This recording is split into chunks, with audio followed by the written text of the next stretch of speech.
Tu as déjà songé à quel point les animaux peuvent être cool et fascinants? Je veux dire, vraiment! Pourquoi certains d'entre eux sont noirs et blancs? Quel genre d'insecte voit le monde entier au ralenti? Qui est un être immortel? Découvrons-le!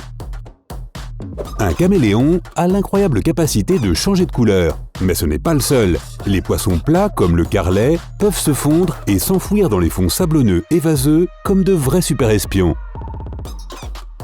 De nombreux types d'hippocampes sont similaires aux caméléons. Non seulement en raison de leur capacité à changer de couleur, mais aussi parce que leurs yeux bougent indépendamment l'un de l'autre. Il y a des hippocampes qui ne peuvent pas changer de couleur à volonté, mais ils sont nés avec une couleur qui se fond dans leur habitat. Rouge pour le corail ou vert pour les algues, par exemple. Les pieuvres changent de couleur plus rapidement que n'importe qui. Et plus près de la surface de l'eau, lorsque la lumière du soleil arrive jusqu'à elles, les pieuvres deviennent presque transparentes.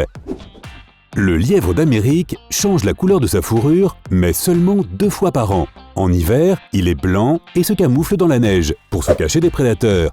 Aussi, sa fourrure devient plus longue pour protéger l'animal du froid. Au printemps, sa fourrure devient grise. Les bébés flamands sont blanc-gris. Les algues et les fruits de mer dont ils se nourrissent contiennent une substance appelée caroténoïde. Et grâce à elle, avec le temps, les flamands développent un plumage rose. Ceux en plastique, tu peux les voir dans mon jardin. Au fait, les carottes sont de couleur orange précisément à cause des caroténoïdes. Mais ce ne sont pas des animaux, alors laisse tomber. Les tigres ne changent pas de couleur, mais leur peau est très particulière aussi. Chaque tigre a des rayures uniques, tout comme les empreintes digitales humaines. Et c'est leur peau qui porte ces rayures, pas seulement la fourrure. Du coup, oui, si tu rases un tigre de la tête aux pieds, il ressemblera toujours à un tigre, mais chauve. Les ours polaires ne sont pas du tout blancs. Leur peau est noire sous la fourrure. Ils ont besoin de la couleur blanche pour se déguiser pendant la chasse. La couleur noire absorbe le soleil mieux que tout autre, tandis que la fourrure blanche n'arrête pas la lumière du soleil. Les rayons la traversent. Dans un sens, l'ours blanc a une fourrure transparente. La couleur noire et blanche d'un zèbre ne l'aide pas à se cacher des prédateurs. En revanche, elle permet d'éviter les piqûres d'insectes porteurs de maladies, comme la mouche tsetse. Une mouche voit un zèbre, mais lorsqu'elle s'en approche, elle passe à côté de l'animal ou s'écrase sur lui et rebondit. Personne ne sait exactement pourquoi cela se produit. Selon une théorie, le pelage noir et blanc d'un zèbre crée une illusion d'optique qui désoriente les insectes. De plus, les zèbres ne peuvent pas dormir seuls. Ils dorment en groupe, ayant un de leurs rangs pour surveiller les prédateurs. Une sorte de patrouille de zèbres, je suppose. Certaines moufettes noires ont des taches blanches qu'elles utilisent comme avertissement aux prédateurs. La couleur dit en quelque sorte « dégage ou tu vas puer » et les prédateurs pigent ça. Les scientifiques ont trouvé la raison pour laquelle les pandas sont noirs et blancs. Les pandas géants vivent dans des zones où la végétation rencontre la neige. Le manteau noir et blanc aide à camoufler les pandas dans un tel environnement. De plus, les pandas se reconnaissent par les taches noires autour de leurs yeux. Il existe un mythe selon lequel les chats et les chiens voient le monde en noir et blanc. En réalité, ils ne peuvent pas distinguer certaines couleurs. Personne ne sait exactement comment les chiens voient. Certains pensent qu'ils ne distinguent que 2 couleurs. Ça pourrait être le bleu et le jaune pour ce qu'on en sait. Mais ils peuvent voir des nuances d'autres couleurs mieux que les gens. Et les chats ont une merveilleuse vision nocturne. Ils ont besoin d'environ 7 fois moins de lumière qu'un humain pour voir dans le noir. Les vaches et les taureaux se moquent complètement de la couleur de l'herbe. Ces animaux ne distinguent pas assez bien les couleurs. Et contrairement à ce qu'on pense tous, les taureaux ne se soucient pas du tissu rouge. Ils réagissent à des mouvements rapides et à cause de la structure spéciale de leurs yeux. Ils pensent que les objets environnants sont plus proches qu'ils ne le sont vraiment. C'est pourquoi les vaches sont souvent effrayées quand les gens s'approchent d'elles. Grâce à leur hauteur et leur bonne vision, les girafes peuvent voir l'ennemi qui s'approche de loin. Leur tête est comme une tour de guet, et elles s'avertissent mutuellement du danger d'une manière très inhabituelle, à l'aide de leurs sourcils bien développés. Comme ceci, ou comme ça. On pensait que les girafes étaient muettes, mais récemment, on a découvert qu'elles émettent des sons de basse fréquence la nuit pour communiquer entre elles. Il est probable qu'il soit difficile de voir les sourcils la nuit, alors elles se mettent à parler de cette façon. Au fait, les girafes se battent entre elles avec leurs coups. Et si jamais tu te faisais avaler par une girafe, ce serait un long voyage jusqu'au bidou. Les geckos ont une incroyable vision nocturne. Ces petits lézards voient 350 fois mieux que les humains la nuit. Cela permet aux geckos de voir le magnifique ciel étoilé. Les gens ne peuvent voir un tel ciel qu'à l'aide d'un télescope ou dans un film de science-fiction. Mais je doute que les geckos puissent apprécier la vue, sauf s'ils aperçoivent leur planète. Ben oui, on dirait des extraterrestres.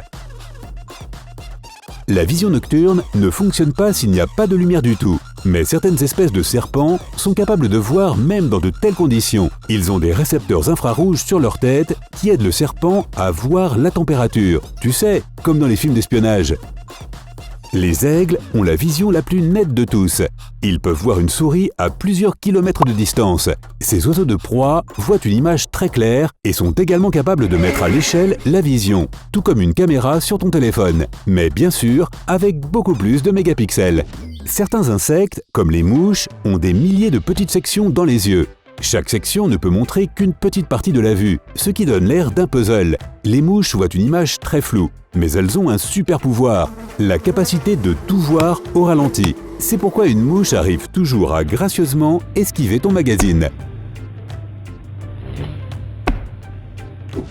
Les araignées ont plusieurs paires d'yeux, ce qui ne les aide pas à bien voir pour autant. Certaines araignées ne voient pas du tout ou ne distinguent que la lumière et les ombres. Elles se contentent de se concentrer sur les vibrations de la toile d'araignée lorsque quelque chose la touche. Mais il y a une espèce d'araignée qui a une vue parfaite, l'araignée sauteuse. Elle a 8 paires d'yeux et peut voir le monde en Super HD. Et c'est aussi l'araignée la plus mignonne de la planète. Enfin, c'est mon opinion personnelle. Certaines grenouilles ne peuvent voir que des objets en mouvement. Il peut y avoir beaucoup de nourriture autour d'une grenouille, mais si le déjeuner ne bouge pas, elle ne le verra pas. Les poissons respirent à l'aide de branchies, les baleines à l'aide d'un trou sur le dessus de leur tête, et les tortues serpentines à gorge blanche, elles, peuvent respirer par leur anus. Les scientifiques appellent cela respiration cloacale. Et c'est à peu près tout ce que j'ai envie de dire à ce sujet. Les mouettes peuvent boire de l'eau salée. Elles ont des glandes sécrétrices de sel près de leurs yeux. Ces glandes purifient l'eau de mer très rapidement et le résidu salé sort par leurs narines. Les minuscules petites souris sont très douées pour l'empathie. Une souris devient triste et plus susceptible de souffrir si elle voit une autre souris blessée. Mais cela ne fonctionne qu'avec les souris qui sont amies les unes avec les autres. La méduse Turritopsis dornii peut remonter le temps pour elle-même en revenant à une étape antérieure de son cycle de vie. En gros, cela la rend pratiquement immortelle. Les papillons, ces beaux insectes, se nourrissent par la trompe mais sentent le goût de la nourriture grâce à leurs pattes arrière.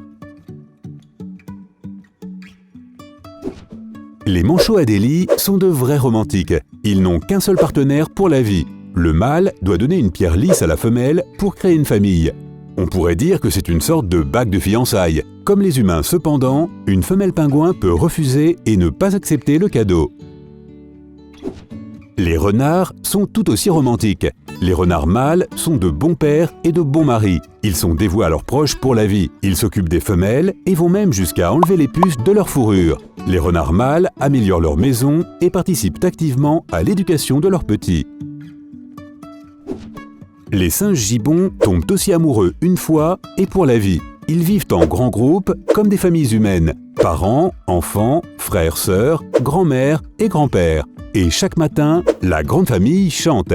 Les singes gibbons sont parmi les meilleurs chanteurs de tous les mammifères, capables de changer le volume et le timbre de leur voix. Ce sont des vraies graines de stars d'opéra de la jungle. Les dauphins peuvent dormir avec un œil fermé et l'autre ouvert. La moitié du cerveau rêve et se repose, et la seconde moitié surveille de près l'environnement pour détecter tout signe de danger. Ça, c'est le cerveau parfait pour dormir pendant les cours et les réunions ennuyeuses. De plus, les dauphins contrôlent manuellement leur respiration. Ils peuvent simplement se noyer si tout leur cerveau est endormi. Les loutres de mer sont les dormeuses les plus mignonnes parmi tous les animaux. En été, à cause de la chaleur, elles passent tout leur temps dans l'eau. Elles nagent sur le dos et dorment dans cette position. Les bébés dorment sur le ventre de leur mère et 2 adultes se tiennent par les pattes afin de ne pas être séparés par les courants d'eau. Que c'est choupi! Si tu as appris quelque chose de nouveau aujourd'hui, alors mets un like à cette vidéo et partage-la avec un ami. Et voici d'autres vidéos que tu devrais apprécier. Il te suffit de cliquer à gauche ou à droite et de rester du côté sympa de la vie.